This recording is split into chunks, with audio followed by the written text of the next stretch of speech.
obviously preamble for the YouTubers or the people who are looking back at this. The idea is I'm going to tier my games. My top 5 is going to be very much my top 5. And it's going to be so difficult to tier them. And then probably from 5 to maybe, how many? 5, 10, 15, 20, 25. Probably from 5 to 25, it's going to be a little bit more unstructured. But my top 5 will probably be unchanged.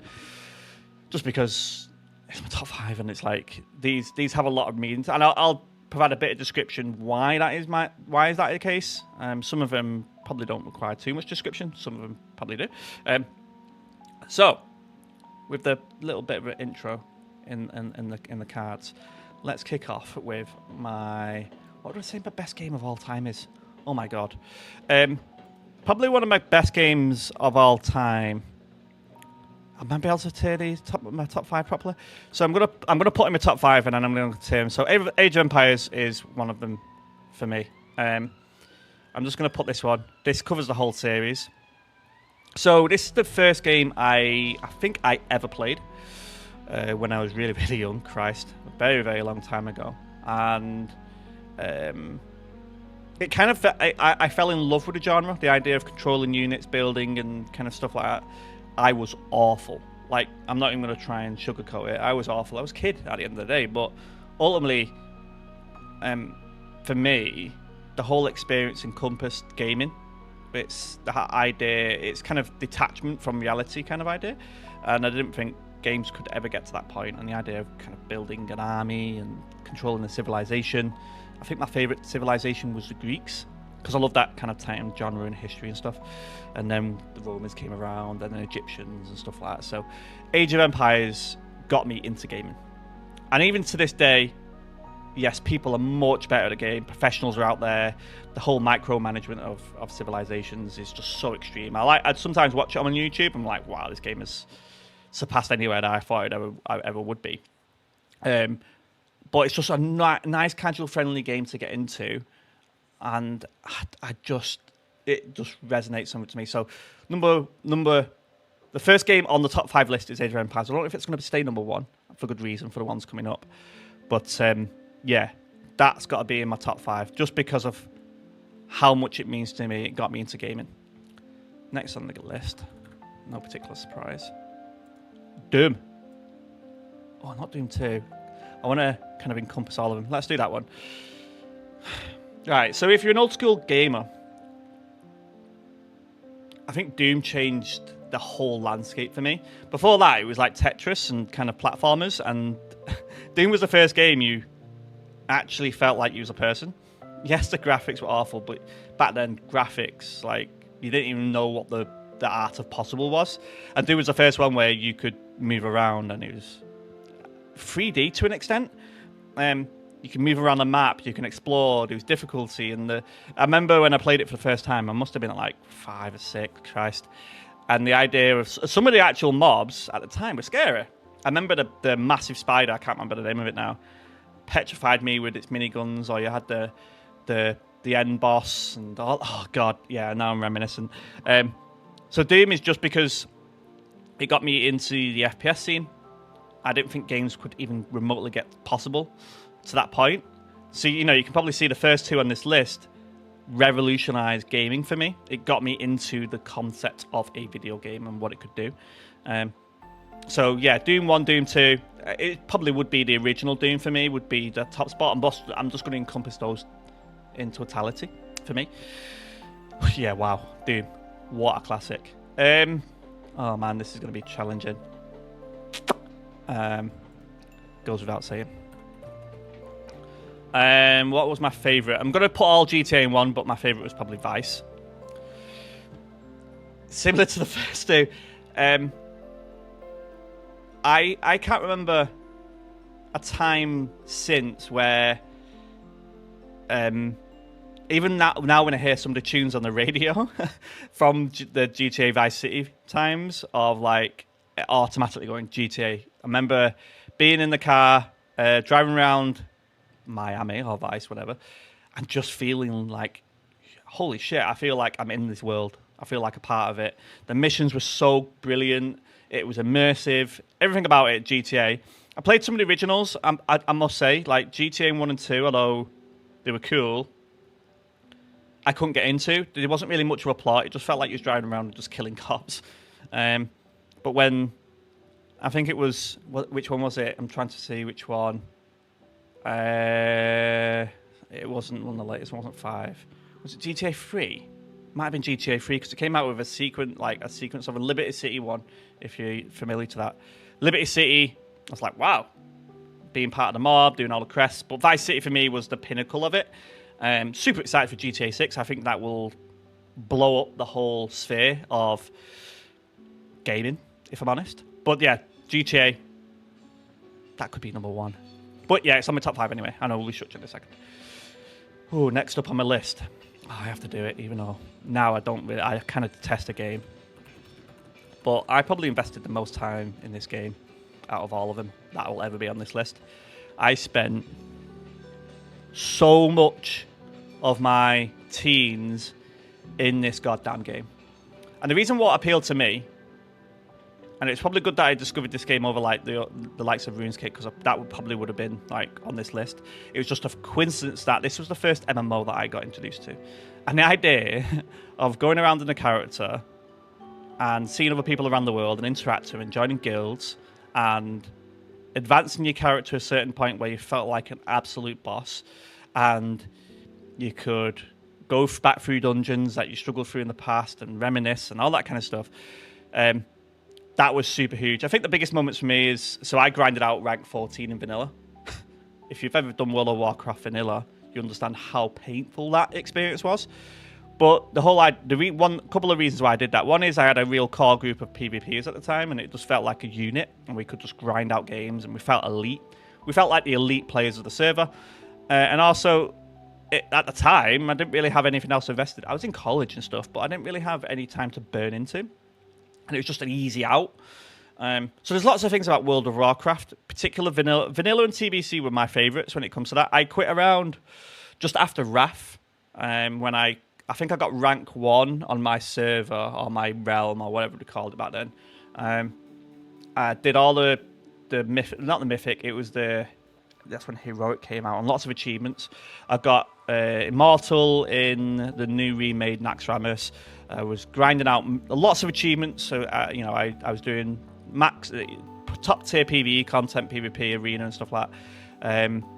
I was like, there's nothing else for me to do. I think back then on my server, I had a strong reputation. It was really, really good. But then it just got very samey. And then the amount of abilities that are getting released, and there was a lot of like overpowered classes where I felt I was a rogue. Rogue main, priest, kind of second class. But I started to get really frustrated with like you just couldn't do anything to certain classes, and with the amount of abilities and stuff like that, it was just the game was changing in a direction that I just didn't like. So I spent like 4 years grinding this game, grinding it out. The hours that I put into it, I dread to go onto my retail character and put in /played. It was horrific. It was horrific. So for all the kind of kudos, it has to be on my list. I don't like World of Warcraft now. I look at it and I just like, this isn't the game I played. I didn't play hardcore. I didn't play classic because I feel like it would just be reminiscent on old times, and it's just like, it's not really what it was for me. But all that being said, it is the game that I played the most. It really opened my eyes up to MMOs and kind of the community aspect of our video game, because all the other ones before this were all single players. I didn't play multiplayer on Age of Empires. Doom wasn't really multiplayer at the time. Vice City, obviously, single player. So it was a real first multiplayer game that I played. So yeah, that's why it gets on the list. Now I've got a bit of a conundrum. I think I'm going to have to. Do I? Well, I'm going to have to. It feels so cliche doing it now. Not the remade one. Christ. Right, Skyrim. Why Skyrim? So it was my first Elder Scrolls title, which might be a surprise. I have played through Oblivion now, not Morrowind. But still, Skyrim takes the biscuit for me. Just because of the world and how... I guess it was the first... Was it the first open world game I played? It was one. It must have been one of. although open world in asterisks is probably the word to use there. It did feel really good, maxing out, completing the whole game. The graphics were obviously immense at the time. I loved the plot. I loved the idea of the Dragon Board. I loved the idea of going into like the Thieves Guild and all the kind of lore behind it. And I'm glad that I didn't have to play all the prior games to get really immersed into the title. I must have been like 700 hours into the original before I actually felt like I 100%ed it. That's one of my challenges with video games, and you'll get this through some of my playthroughs. I am quite a completionist, so I don't just like go through the main story and I'm done. It's like I want to do all of it. I am cautious about that with some of the titles we're playing, like Mafias. Is like there is going to be that aspect of side quests and completing everything. I'm much better now, I guess, than I used to be, but there is that element to it. So yeah, 100% at Skyrim, loved it. God knows when the next Elder Scrolls is going to come out. I know there's been rumours. I did try the online one, just didn't catch me that way. So this was a tie-up for my... There's one on number 6, and you'll understand why. Well, 6 and 7 really, which were really difficult for me to pick between. But yeah, that probably makes up my top 5. So I think if I'm going to restructure this one, if I'm brutally honest, GTA is probably my number 1. Doom is probably my number 2, just because of how much it meant. World of Warcraft, and yeah, that I'm happy with that. I'm happy with my top 5 there. Just because of every single one means something to me, and this is why these tier lists are very opinionated, and everybody's going to go, "Oh my god, how did you not put this in your top 5?" It's my opinion. There's some games that I haven't played, which are classics, and that's my own bad, like Baldur's Gate. I still haven't managed to get through number 3. And there's some other classics, like I know people might say Final Fantasy. I could never get into Final Fantasy if I'm honest, so it's just not going to be up there. And there's some of them are real strong titles that you probably could argue, but you have to remember, this is my tier list. This is my opinion. I have feelings and emotions tied to these games. I'm sure you'd have the same. But anyway, regardless. So that's my top 5, and it's taken me like 20 minutes to get through my top 5, Christ. And I've got 20 to go. Right, okay, let's try and get through some of the other ones. So these aren't really going to be tiered, but you'll probably understand. So this one for me. If I can spell. Boom. Witcher 3. Wow. Just wow. Do I need to say any more? The game got me into reading the books and watching the TV series. Let's just forget like season 2. Let's always just focus on season 1. This game was dark. It had so much lore to it. I felt in control. I felt like an absolute badass. I felt like there was no filters as well. I think a lot of the games now have like filters because they're trying to be PC. This one was like you can cut people's heads off, you can do anything, you can talk. You just felt part of the world. Didn't feel like there was a limit, and that's that. Witcher 3 is like the epitome of an open world RPG. If I'm honest, that is what it's all about. I was going to swear then. It is incredible, and this is what. So I was tied up between Skyrim and Witcher. I think I put more time into Skyrim, so that was the reason, and also it was my first proper open world RPG, so that's why it tipped it. But those two are very, very strong, and same with this one.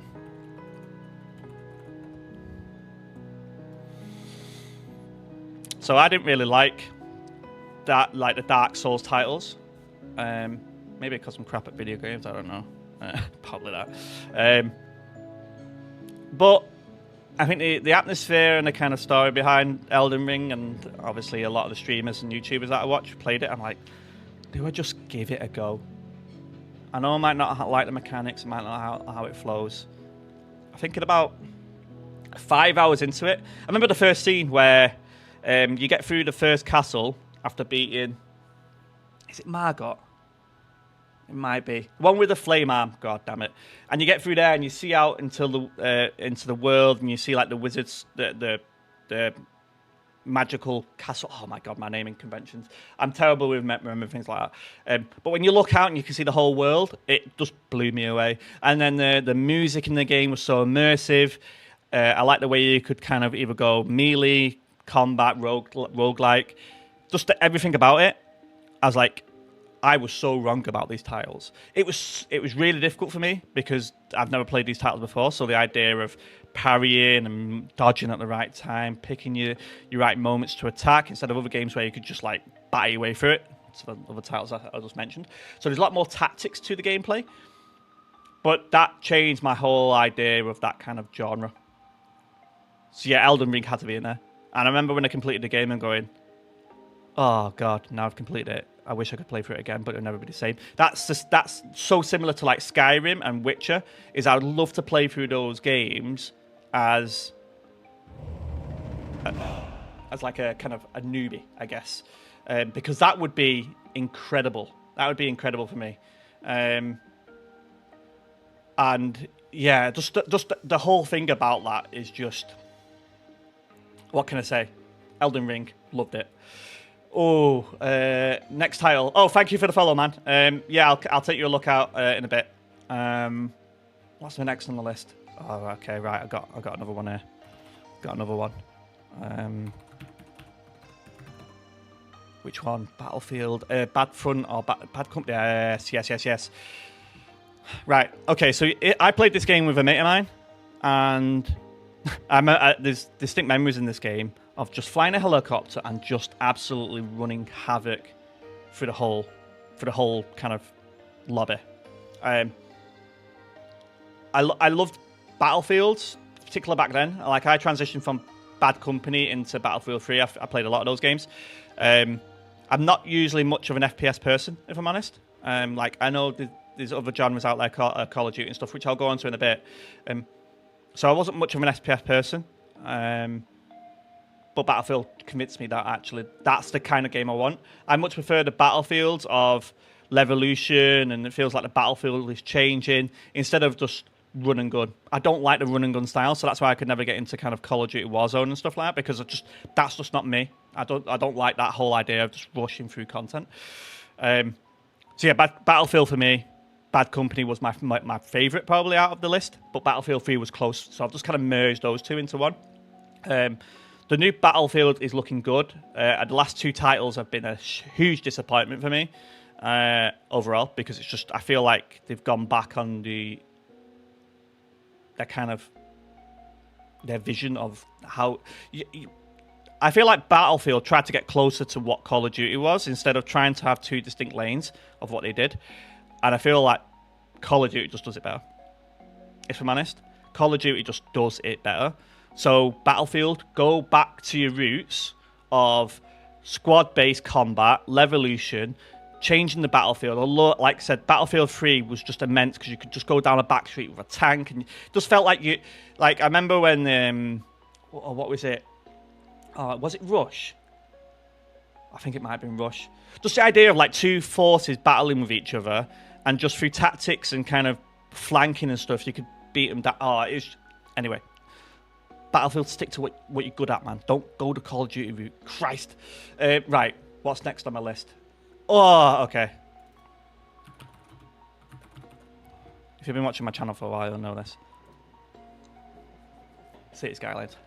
Gotta be.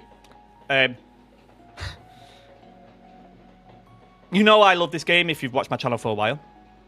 And I think I was crying out for this type of game for a long time. Particularly from like SimCity, where it was great, but it felt like it was missing something. It felt quite clunky and blocky, and I don't know, it just didn't feel the super realism that I was looking for in a city builder, and I just didn't think it was going to come out, if I'm honest. Just didn't think it was real. And I remember I wasn't really paying attention to release games at the time, and I saw City Skyline come up on my recommended games. I'm like, what is this? What's all this about? I remember playing it for the first time going, I am going to invest so much time into this. I remember building my first city. It took me about 10 hours. And that's how City Skylines is how I got into city building, ultimately. You could argue, yes, maybe Age of Empires, maybe some of the other titles that later on in this list got me into city building, but this really got me into genre city building. I felt invested into the cities that I built. I know that might sound wild, but it's like I actually cared about, okay, when it was finally done and I could look back going, oh my god, I remember when I built that and I transitioned over here, and like every single part of the city had a story behind it. It was lovely. It was amazing. I can't say more about City Skylines. You might say, oh, why is that not in your top 5? A couple of reasons. One is it came later in life, and maybe it's symbolism or whatever, where it comes to my top 5. And City Skylines 2 kind of really disappointed me when it was first released. Kind of beat it down because I'm merging all the City Skylines into one bucket there. But there is a strong argument to put that in my top 5. Just how much it meant to me in regards. That's the kind of game that I was crying out for at the time. And yeah, I don't really play City Skylines 1 anymore. I think I beat that one to death. I spent so much time in that game. I need to get back to City Skylines 2 now. There's a lot more content out there. I still watch a lot of YouTubers that play City Skylines 2, and I could see myself getting invested into it again. But there's so many good games coming out. It's going to be very hard to fit it into my schedule. But yeah, City Skylines definitely in my list. Right. While we're on that. While we're on the city builders, let's talk about the first proper city builder outside. Because Age of Empires isn't really a city builder, if I'm honest. It's more warfare based. Season 3 resource management, proper city builder. I remember this is probably in the genre when I started to really play around with video games and that was around Age of Empires time. And Season 3 really confused me when I was young. The whole idea of resourcing and kind of distribution and warehouses, like, what the hell is this? I just want to build stuff, and it just builds it for me. And it got me around the concept of like resources and kind of trade. Some of these games actually helped me out further in life, which I probably underestimate the value. Like World of Warcraft, for example, gave me a thick skin because like I don't really care what people think. Season 3 gave me appreciation of like trade and the value of products and supply and demand. Wild. So like that's a game that really educated me on that kind of genre and what that's all about. When you're young, you don't really think about that. So actually, I got a big learning curve just in life in general from Season 3. But then I loved the Roman history. The idea of building a Roman fort and a Roman settlement was amazing, and leveling up houses and settlements into thriving cities was incredible. And yeah, I remember trying to build the biggest city possible, and then the city just ground to a halt because I didn't have enough supply, because I just wanted to build. That's not the concept of Season 3. Now I know it. It's staying small but niche and building products and all that kind of stuff. So yeah, Season 3, I could talk about that for ages, but that has to be it there. Right, now we're getting into the top above 15. So number 11, what we're going to go for. Oh, God, this is so cliche.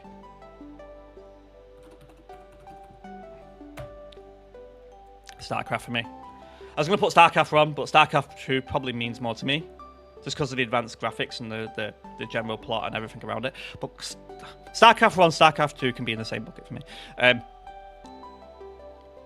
What game was it around that? There was a movie, Starship Troopers. That's what it is.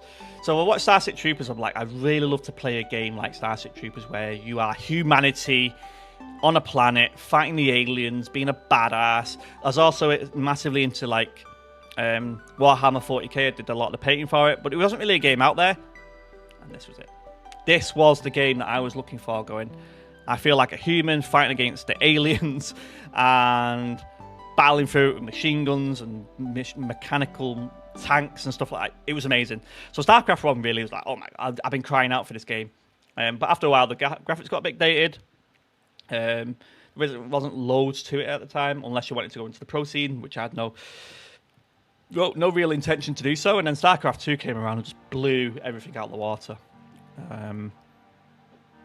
Everything about it. Just the graphics were so revolutionary. I loved the story behind it. I loved the characters. I loved the whole atmospheric kind of feel to it. So StarCraft 2 for me was just a front runner. But it's not better than the ones here.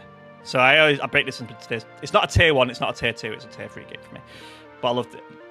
It's on my top 25 for a reason. And then close to that, I'm going to put this one, but I'm going to do Diablo 2. I'm not a massive fan of Diablo 3. I did play a lot of Diablo 3, maybe like 100 hours, but Diablo 2 had more meaning. That kind of roguelike, atmospheric, dark, twisted, felt like you was in hell, which I guess that's what it's going for. It was epic. I always went for the barbarian or the warrior type. I like to just hack and slash and kill shit. Yeah, Diablo 2, massive fan of. Diablo 3 felt like more of it was all more around loot. And then I didn't even try Diablo 4, if I'm honest. No, not a big fan of the direction the game went. If I was going to get back into roguelikes, it'd probably be Path of Exile, but I've never really tried it.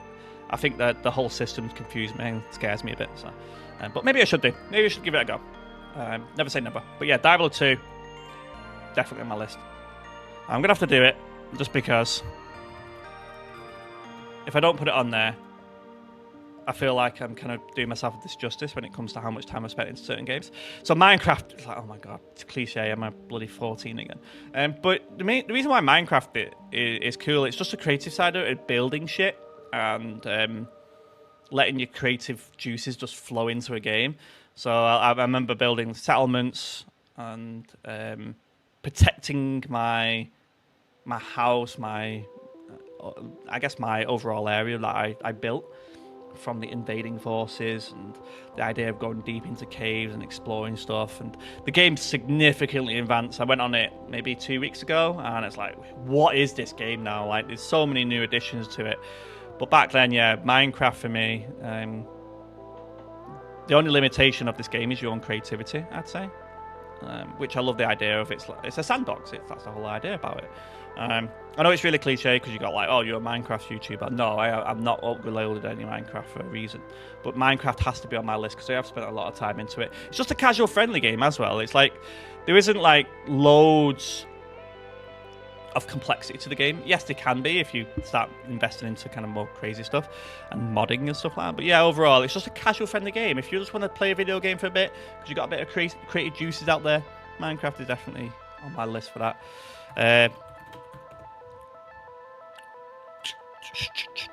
Last of Us, classic. The whole zombie apocalypse, atmospheric feel to it. I like that kind of those games. I'm very disappointed that it's not been a proper survival game that is like you build your own settlement. I know Project Zomboid is probably the closest to that, where it feels very survival, if that's even a word, where you can build your own settlement, gather resources, and build a community.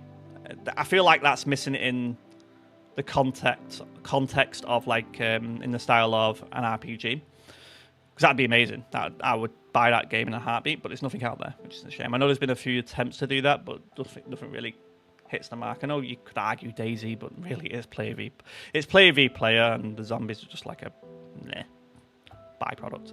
But yeah, The Last of Us, plot is amazing, character development is incredible, the graphics and the kind of overall atmosphere of the game is amazing, the music is immersive, you feel scared. It's more like a horror game than an actual does this fall in an RPG like roleplay? I don't know, but the story about it is incredible, and I like that the TV series did it justice. I haven't seen the latest one, so I can't really tell, but I know the first season definitely did. And I was really invested in the characters. So Joel, like, I felt his struggles, and I guess that's what a game is all about. It's not about like rushing through content. You want to have a strong feeling to the characters. So yeah, overall, Last of Us has to take it on the list. Great game. All right, just for completeness, because I talked about this earlier. Right, let me preface this really strongly. I love the original Call of Duty's World War II. I think one of the first FPS games I played was the original Call of Duty, where you was it invading D-Day? Oh god! And then using the back streets in France, and just that game was incredible. Obviously, the game has completely changed now. Like, I can't get into it. Just how of a run and gun type of game it is. It just that doesn't appeal to me. The original games did, and this is why I was talking about Battlefield and Call of Duty kind of splitting off into their own paths. Call of Duty now is moving into it's a run and gun shooter, very similar to like I get to say Fortnite. Battlefield should stick in its lane and focus more on that, and I like the more Battlefield feel to it, like it feels like warfare. And that Call of Duty used to be that for me. Obviously, it's deviated from it, but I have spent a lot of time in Call of Duty, so the originals do have a strong kind of resonance to kind of what I was looking for. Yeah, so Call of Duty has to be on that list. Right now, so tier 1, tier 2, and all this is tier 3 because I can't really split all these apart. I think this is a strong like top 10, but everything else I really would struggle.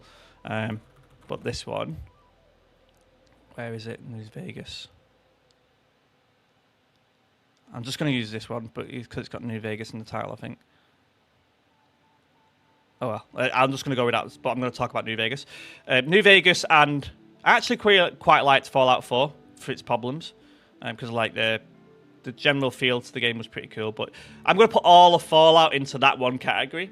Fallout 4, Fallout New Vegas, ignoring 96. Let's just forget that never happened. But I'm just going to call it the Fall. Yeah, it's said trilogy, but it's the wrong trilogies that I'm kind of referring to. Just Fallout in general. It's just a cool game. I like the concept of it around nuclear warfare. I did a lot of binging, particularly after the TV series, about all the different vaults and the stories behind them.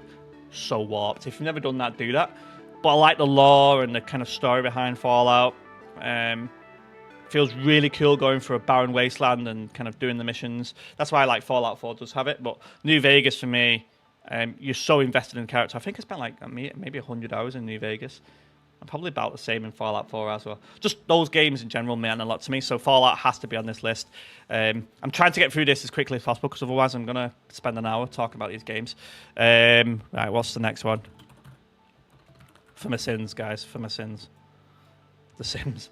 You're probably like, what the fuck are you talking about? But, right, let's be honest. All right. It's a really casual, friendly game. One. I do like building houses, and it's cool to build your own house and live in it. Unlike like Minecraft, which is blocks, Sims feels like you can build your own gaff. And that's cool. That's cool. For me, anyway. It's fun. It's interactive. There isn't really lots of... The replayability is building your own place. The story and the character development, it gets samey quite easy. But I like it for it's like, you can build houses and your dream house and stuff like that. It's just cool to move around. Probably Sims 3. Probably I spent more time on Sims 3. But yeah, the Sims in general, I spent a lot of time in the Sims in my youth. It's not the game you probably expected in this list, but I think it does deserve to be there just because of like... I think it's a very Marmite type of game. You either love it or you hate it. I'm probably in that camp of loving it. But I can understand why people just don't like it. So yeah, Sims has got to be on my list. What do I do? Right. So these ones are now really getting into the depths of classic. Actually, no, I'm not going to go to the classics just yet. Like I said, these tiers, for me anyway, I'm going to stick my classics to the last tier, and you'll know why I'm doing that, because they're going to take a lot of explaining. So Valheim for me, I love the Vikings, and I love the idea of like the Norse gods and the idea of the game, the premise behind it, and adventuring through the game. I haven't played the latest revision of Valheim, but I completed it all the way to the end. I built a massive Viking settlement. I felt like a Viking, and that's what I was looking for. Shame it's not multiplayer, like proper multiplayer. But I understand, obviously, it's a very small studio that built Valheim. But the game, the graphics kind of suit the style. You could look at it and go, the graphics are pretty basic, but actually, it suited the style of the game that it was going for. And the resource management, the collection, and the survival aspect, I loved it. The bosses were unique. The different biomes that you could go into and feel like you're advancing was spectacular. I loved it. So yeah, the whole premise about Valheim, I really liked the game. And it's something that I've been keeping an eye on for a very, very long time. And I'm going to probably... I'm waiting for the next kind of major iteration of the game before going back into it. And it might be something that I play on stream. But yeah, Valheim for me is on that list. Alright, I said I was going to leave classics to the end. I'm going to put Bioshock on there. I'm going to put Bioshock, the whole series, under Bioshock. The whole lot, the premise behind Bioshock, actually, it's more about the story and the character development, I feel like. Particularly like Bioshock, I think it was Infinity. Is it Infinity? I think it was Bioshock Infinity. I love the whole premise about the game, and I like the idea of his actual completion point. It's quite difficult. Some puzzles in there.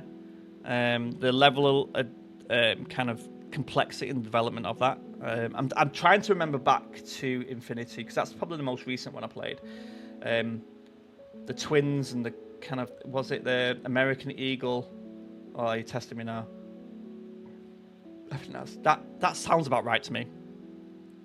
But it's just funny. There's some comical elements to it. There was the characters in it that you would discover and maybe slay were cool. The evil bad guy. It's kind of like, it's a traditional game of you got a real bad guy, you got a world that you need to explore, and then ultimately develop through that world and kill the final guy. I like that whole space of it's a twist on what usual games would be. Like the whole.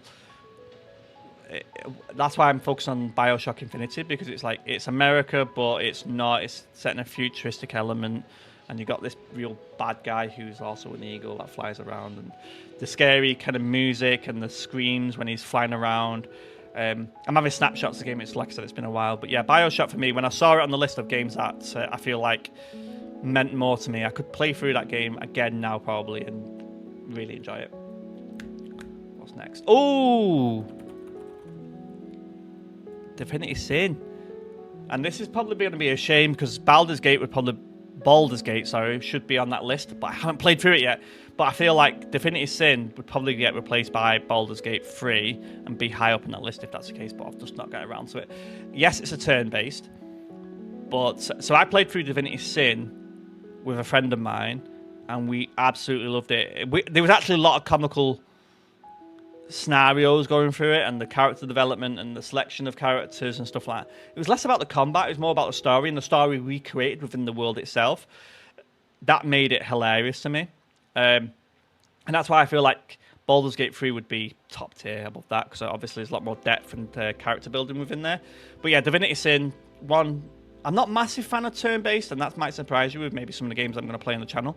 But yeah, just I think the turn-based suits it, and the consequences of your mistakes and some of the decisions you make.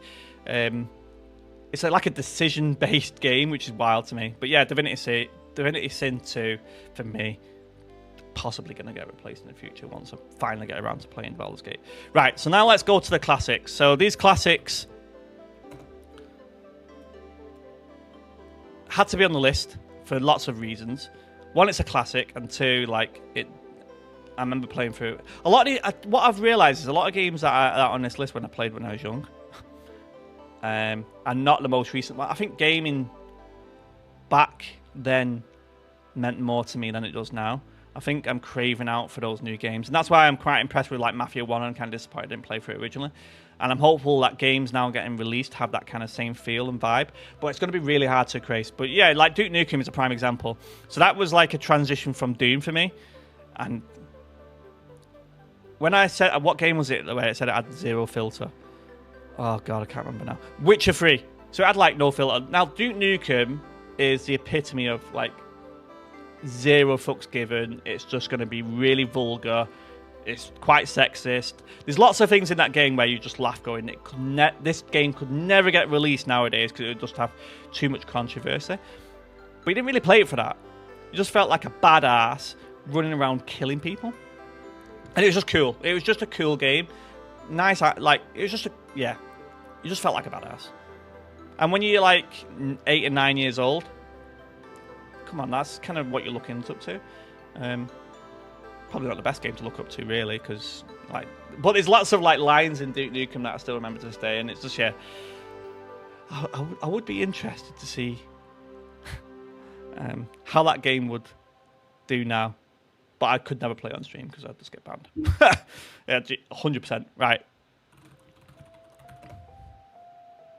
Red Faction 2, really, for me. Oh, it's there. Red Faction 2, probably similar to... there's like a certain amount of games that I binged when I was young. Red Faction 2 is one of those ones. Being a rebel, if I'm honest. I remember being in the... like, I remember the opening sequences. How do I remember these games like when I was like 9 or 10, and I don't remember some of the games that I played like a couple of years ago. God knows. But anyway, clearly how the brain works. But I remember like the whole idea of being in a rebel faction and breaking out and then freeing the whole faction and killing the overlords and stuff like that. Games were actually pretty advanced for the time, and the story was actually pretty significant too. So yeah, Red Faction, similar to Duke Nukem and Doom, just that FPS style, running and gunning, but it's a story behind it that made Red Faction. So yeah, Red Faction 2 for me, absolutely. You probably realise I'm flying through these other ones because I'm cautious that I'm going to get through them. Right, what's another? Oh my days. I think that's it. Is that the no? Sorry. GoldenEye. This is more of a console game, and maybe I'm cheating. This isn't really exclusive to PC, though. This is just gaming in general. GoldenEye is a classic when it comes to playing with mates and just running and gunning. So it's a proper multiplayer, PvP. Just felt cool as hell. And you 007, man. That was one of the big appeals to me, as I love James Bond, and I still do to this day. The whole idea of like being a secret spy, 007 is cool. And that's kind of what you felt running around with a Golden Desert Eagle, just running and gunning, and just, yes, it was basic. Premise behind it was really, really simple, but really cool. 007 for me. Or GoldenEye, sorry, on the list. What's another classic? Another classic. Can't go without it. So I've kind of transitioned to console games here a bit. Do I really need to say any more about Zelda? I don't think I need to really go into a lot of detail. Revolutionized the genre of open world puzzle challenge in a loose sense of the world. I won't say it was too challenging, but when you're like 8 or 9 years old, it was a challenge. But now it's a bit of a cakewalk. I haven't played the latest Zelda, but it's supposed to be pretty cool. But yeah, Zelda on my list just because it, like, when you're on the console. Yeah, just the idea of exploring and not having any limitations and stuff like that. But yeah, I don't know how to do this list because of the amount of hours I put into Zelda on the console. And then probably the last one. This is a throwback. If you're Prince of, I wonder if many people know this. This is showing my age a bit here. Here we go, Prince of Persia. Last game on the list, classic. What was this on? Was this on PlayStation? It might have been an earlier console than that. Oh my god, now it's a throwback. I can't remember which console it was on. I remember playing it and going, I'm being awful at it, by the way. It took me ages to get through this. It's like a proper traditional platformer. And you're the Prince of Persia. Christ, how much else I need to say? But God, it was so hard. I remember going through some of the levels and dying and being so frustrated because it took me so long to get to that point again. The concepts of like checkpoints, it was all, oh God. No, actually, does this make my top 25? Because I remember being so annoyed at this game. I probably has to be, just because of the hours I spent into it and the challenge. I probably would breeze it now, but back then puzzles and platformers just didn't compute in my head. Like, I had to do this one thing that would open another thing, and they've got all these traps and these kind of devices and stuff to overcome. It was a bloody pain in the ass. God, I don't even know if I want to put. I'm gonna keep it on my top 25. But God, man, I was so annoyed at that game for so long. Right, anyway, breathe. Anyway, right, okay, that's my top 25. Am I happy with that top 25? Trying to think if I'm missing anything off that list.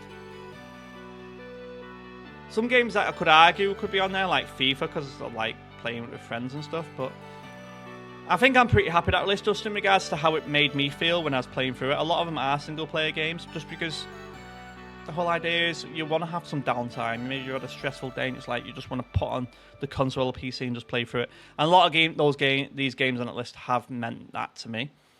Particular, I'd say my top 10. I'd say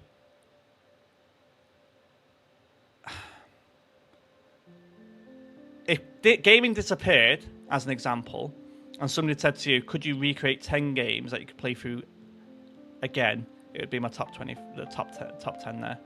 Like, playing through Grand Theft Auto again for the first time would be amazing. Having that feeling of going through Doom for the first time would be incredible. Playing through World of Warcraft as a newbie and never experiencing that game and going through it as it was at the time, not now as it is now, would be like, I have to say, I can say that for all the top 10. They changed my gaming life. That's a bold statement, but it really did. So I'm happy with that list. I'm happy with that list. I'm very intrigued, right? So this is going to go on YouTube. What would be your, maybe not your top 25, because that would be an extensive challenge, but what's your top 10? Like, I imagine everybody's top 25 will be different, 100%. I'd be intrigued of what everybody's top 10 is.